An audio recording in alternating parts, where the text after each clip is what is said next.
That's one gap I could have taken, that's two. And the examiner sitting next to me counted both of them, when to go, what to trust, which lane to leave in. And I can promise you, your examiner can tell within 2 roundabouts whether you're actually reading them or whether you're just surviving them. So in this video, I'm going to help you change that and share with you 3 advanced roundabout decisions that driving examiners will notice immediately. And even better, they will help you drive for life. Welcome back, boys and girls, ladies and gents. Josh, the driving instructor here. If you don't know me, I've helped hundreds of people pass their driving test in real life and on YouTube as well. And in that time, I've learned a bubble or two about roundabouts. For us to be able to do a roundabout, we have to understand a roundabout. If anyone's going to panic on the road, you can be sure it's going to be at the roundabout. But you have to ask yourself, what are roundabouts for? Roundabouts connect roads. If you know anyone that's been on a driving test, ask them where the problems happen and they will likely tell you they did not happen on the straight empty road. No, they will tell you the problems normally happen when vehicles meet. And that's what happens at a roundabout. Roundabouts are like the massive concentration of the cars, the lanes, the meeting points, and they create a lot of pressure in one very small place. And obviously the busier the area, the more information we have to try and take in, the more likely we are to panic and make a mistake. In this video, I'm going to help you understand how we go into the roundabout, when to pull out on the roundabout, and how to properly exit the roundabout. If you do those 3 things, you are going to absolutely nail your driving test. And you're going to survive this jungle of a road. Being human sucks. Anywhere you go and anything you do, your brain's constantly searching for the danger, which always keeps you slightly on edge. But it also helps you survive. It keeps us safe. And when we're driving, that is exactly the same. Our brain tells us that everyone around us is danger. And this is even more so when we get to places like roundabouts, because there's even more cars, which means there's even more danger. And then this often makes us stare at the danger, which means we're not looking where we're going. And the problem is every visible car becomes a danger, and therefore every visible car becomes another reason to stop. And the more movement you see when you're driving, the more anxious you're going to get, and the more uncomfortable you're going to feel. Now, if I go to this roundabout and I'm just going to look for cars, I am going to really struggle to get out because it's a town centre roundabout. There's going to be cars constantly. So I'm looking to the right, cars everywhere. There's 2 cars there. I don't know why they've stopped, so maybe I should stop. Yeah, more cars. He's exiting. Okay, I'm going to go. On this roundabout, we're going to look for space. We're going to look for those spaces around the cars. This is going to give us the opportunity to go. So we're looking, I can't see because this car's blocking us. Okay, so what have we got? He's slowing down. Okay, silver car coming round. Behind the silver car, red car coming round. After the red car, he's moving, so going to go after him. Mercedes coming round after the Mercedes. And there you go, nothing after the Mercedes. Did you see how I was counting after the cars, not counting the cars themselves? We don't care that the car's there, we care about what's after the car. That's what's going to give us the space. Think about when you're leaving a concert or a football stadium and it's friggin' rammed. There's people everywhere. You're trying to get out there. Do you stare at every single person as you go? Or what are you looking for? You're looking for your space. Where can I walk? Where do I go? Your attention stays on the space between the people. The same as when we cross the road. Driving is exactly the same.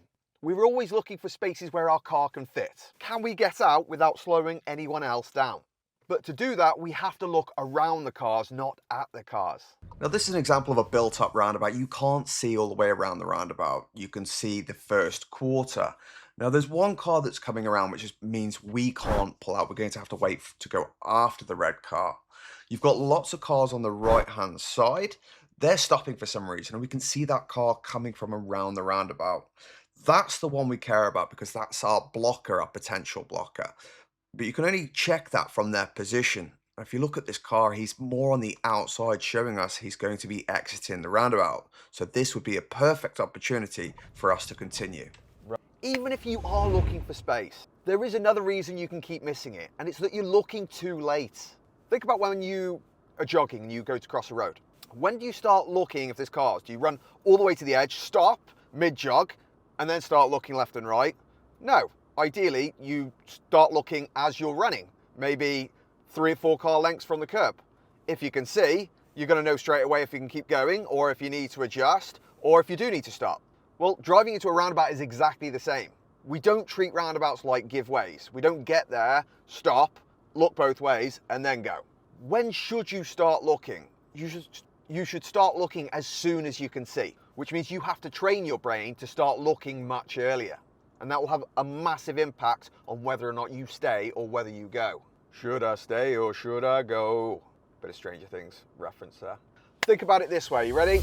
17 plus 19 divided by 2, go. Bam, bam, ba-da-ba-bow. Some of you will have been able to do that instantly. I mean, I still haven't worked it out, but that's not the point. The point is you're having to try and think about that. Now imagine trying to think about that while driving. It takes time. It takes time to think about. Well, a roundabout's exactly the same. If you've got to decide whether it's safe to go or whether to stay, then your brain has to think and make a decision. The longer you've got to make that decision, the easier it's going to be. The shorter amount of time you've got to make that decision, the harder it's going to be. The difference is this is a bit more of a life and death situation than getting the calculation right, unless you're in Squid Games. Well, roundabouts are a live calculation controlling a 1-ton machine. Your brain needs time to see the cars, find the space, judge whether a space will still exist at the speed you're currently going when you get there. And if not, how to adjust. The less time you give yourself to do that, the harder it's going to be. And the easiest way to fix that is to start looking earlier. So I'm coming to the roundabout, all my gear, everything's ready. I don't have to do any of that. All I need to do is think and look. So I'm looking really early. This is how far away I can see. I can already adjust my speed and make that decision. After this red car, after the red car, after the red car, there's a gap. There's another car coming, but I've got enough speed and decision to get my speed up and get going without slowing that second vehicle down. If you're stopping at roundabouts and you know you don't really need to, it's because you're seeing cars, lorries, but you don't actually know where they're going. When we see that movement on the roundabout, that car or that lorry, the question you're always asking is, have I got time to get out without affecting them? And that might mean they're not even crossing your path from their position, or it might mean they are going to come around the roundabout and you still might have time depending on the size of the roundabout and the speed of the car. The point is not every car on the roundabout matters to our decision. Part of our driving job is learning how to be a friggin' psychic. We need to understand where the other cars are going on the roundabout. And a lot of that is experience, but follow this as well, and that'll give you the opportunity to get that experience without panicking. So we're going to turn right, and we're just going to learn to read the cars. So, silver cars hugging the roundabout, so they're coming around. White cars hugging and signalling, so they're going around. He's also going around. Look at the white car behind. Is he on the outside? Yeah, he's on the outside, so he should be exiting here. There you go. Next car, both hugging. Look at their speed. They're going nice and slow, showing they're coming around because they don't want me to pull out on them, see? That's what everyone's doing. He's on the outside as well. They're both on the outside, and this next one I've got time as long as I get my gas down. That's part of the reason why people go around the roundabout a bit slow when they're taking the third or fourth exit, because you're trying to get to the correct speed to survive so other people don't pull out on you. And if you're going too fast, people are going to pull out because they can't see and they haven't got to the same speed that you're going to. Now, when we get to the roundabout and we're seeing that danger, we're seeing those cars coming around, how do we understand where they're going? How are they going to affect us? Well, there's three main ways. The first one is the signal. Now, in a perfect world, everyone would signal exactly when they're supposed to, but do they? Unfortunately not. So we can't rely on that too much. It's more of a helpful. The second one is speed. The speed of the vehicle is going to give you a good idea of where they're going. And the third and most important, in my opinion, is the position. We can tell most things about what someone's doing based on their position in the road. There are a few more. You can look at the driver, you can look at the position and direction of the wheels, but they're going to come with years of experience. Now, the more of these clues you have, the easier your decision making is going to be. And again, that comes back to giving yourself more time as you come to the roundabout. As you can see here, there is a hell of a lot going on. You've got 2 lanes of traffic, you've got someone waiting on the previous junction, and there's cars absolutely everywhere. So we have to get really good at reading where the cars are going. Now, this black car is hugging the roundabout, so he's going to be coming around towards us, so that's a wait. Now, the van is hugging the roundabout, he's going around, but the other car is indicating off, but we still can't go. Now, this van is a no-go because he's not indicating, so he could be going straight on. Then this red car is indicating. Now he's going to block the white car, so this is an excellent time for us to get out while we can. Meet Amelia. Amelia came to me after a previous driving instructor. Point is, first 5 lessons, all we did was spend time trying to build her confidence with roundabouts. And any time we reached the roundabout, Amelia would instantly stop the car and go into, I've missed a gap mode, I've missed a gap, start kicking herself, I missed a gap, I missed a gap, I missed a gap. And she just keep missing gaps because she's so focused on the gap that she previously missed, creates a very vicious cycle.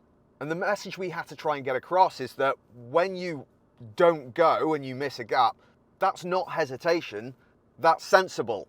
If you don't know a roundabout, of course you're going to have to miss a gap to build an idea of the flow of the traffic.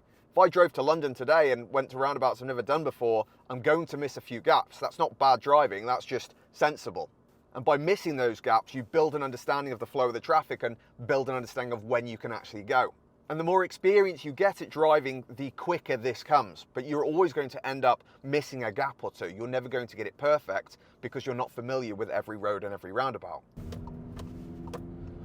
Driving is not a perfect thing. It's a bit like walking. Occasionally you just trip over and that's it. Same as swimming, you know, as long as you don't drown, it's all good. And roundabouts are a massive part of that. You're not going to get every gap perfect every time. All you've got to do is just do your best. The best way to build an understanding of the roundabout so you don't make a serious mistake is to let a gap go. Build an understanding, but move on very quickly. So here we go. So after this car, I could have gone there. I could have got out there. I know I could, but I'm not going to sit here and cry about it and get myself all upset and worked up. I'm looking for the next gap because does it matter? Not at all. After this car, red car, okay, he's indicating down here, perfect gap opportunity for me to go. You see, if you keep looking for the next gap rather than sitting there kicking yourself, another gap will very quickly appear. Reading a roundabout becomes much easier when it's familiar. And you can easily make it familiar using Driving Test Expert, where you can get a completely free test route, and it's going to take you on one of the routes that the examiner is going to use on your driving test. Even if it's not the exact route, it doesn't matter. The point is, it's going to take you in the area and it's going to get you familiar with those roundabouts and those areas that you don't know and you're particularly uncomfortable with. It's going to help you build patterns and a good idea of what your driving test is going to contain. Now, most of you will understand the opening part of taking the third exit on the roundabout, turning right. You approach the roundabout, positioning on the right, hug the roundabout, and then take the exit. The confusing part starts when it's time to leave the roundabout. If you want to get really good at exiting roundabouts, you have to learn to count your exits. If you do try and work out where you're going before you enter the roundabout, that's going to be another reason to hesitate and another thing you're trying to think about as you get to the roundabout, which you really don't need to. We're looking for space. After that white car, still space after the white car, and look where you're going. Counting 1, 2, 3. After this exit, we're going to start moving across into the left lane. Now, this is the general format for almost every single roundabout on the planet. Mirrors, signal, glide. And you want to start that glide the second you pass the second exit. The reason is this is going to help the cars that want to enter the roundabout from that second exit not pull out on you, which is not a good time for you. It's also going to help the people that want to enter from the exit that we're taking know that we're exiting, allowing them to pull out. It also means if there is a traffic build-up, you're less likely to block the entire roundabout. It's just all round better. Counting 1, 2, 3. After this exit, we're going to start moving across into the left lane. I've checked there's nothing there. We're gliding to the outside, and this is going to stop these cars from pulling out on me.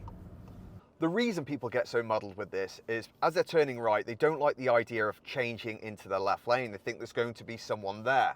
Generally, there shouldn't ever be anyone there because there's only one lane that turns right on a roundabout, of course, unless there's a roundabout that has 2 lanes turning right, and then you're going to have to really double check or just stay in your lane. And of course, as you're going round the roundabout, no one's going to pull out on you because you don't pull out on anyone else. So again, provided you're going at a normal speed for the roundabout, there should be no reason why there's anyone in your left lane. When you exit a roundabout and there are 2 lanes, you can also choose to exit in the right lane. And lots of the time I do choose to do this. But you'd have to remember what the right lane's generally for. It's for turning right or for overtaking. Now, if I'm not planning to overtake, particularly like on my driving test, that's going to mean at some point soon I'm going to need to move back into the left lane. It's going to be much easier if I just exit the roundabout in the left lane than exiting in the right lane, then trying to find a gap to move back into the left lane while people are potentially trying to undertake me or overtake me in the left lane. If you continue in that right lane on your driving test and don't choose to move back, this is often leads to a driving test fail. So we're going round the roundabout, we're counting 1, 2, 3, mirrors and signal, exiting in the right lane. There we go. Now there is no problem with doing that, as long as, when it's safe to, I move back into the left lane, because the right lane is for overtaking or turning right, and I'm not doing either. The advanced skill in this is understanding when the left lane is available and how you can safely move across into the left lane on the roundabout. Roundabouts feel panicky when you don't know which question to answer. And the questions are, where is the space, which car can actually affect me, and when should I be moving for my exit? If you make a mistake on a roundabout, ask yourself those 3 questions. And 9 times out of 10, it's going to be one of those. This is also going to help you identify how to fix it rather than just seeing roundabouts as one big disaster and I hate roundabouts. If you're going to take away one thing from this, just remember the phrase, in like a kitten, out like a tiger. The slower you go into the situation, the more time your brain's going to have to do the calculation, and the easier and more chance you have of continuing and not having to stop. If you go into any bend, any corner with the mentality of in like a kitten, out like a tiger, what they're taught in the police, it's going to make your life much easier. So get your speed down to a jogging speed, 2nd gear, looking for space. You're going to have a far better chance of continuing after this car. Look at that space there. That's beautiful. That's exactly what we wanted. And then as you exit the roundabout, central mirror, left mirror, gliding outwards, it's out like a tiger as you leave the danger zone. So guys, which of these causes you the most problems? Would you like me to expand on the next video of one of these in particular, or is there something else? Let me know in the comments. If you want to reduce those nerves and anxiety on your driving test, practice some mock tests. You can use my free test route here on Driving Test Expert. And I am confident if you watch this next video, you are going to feel better about your driving test. Good luck.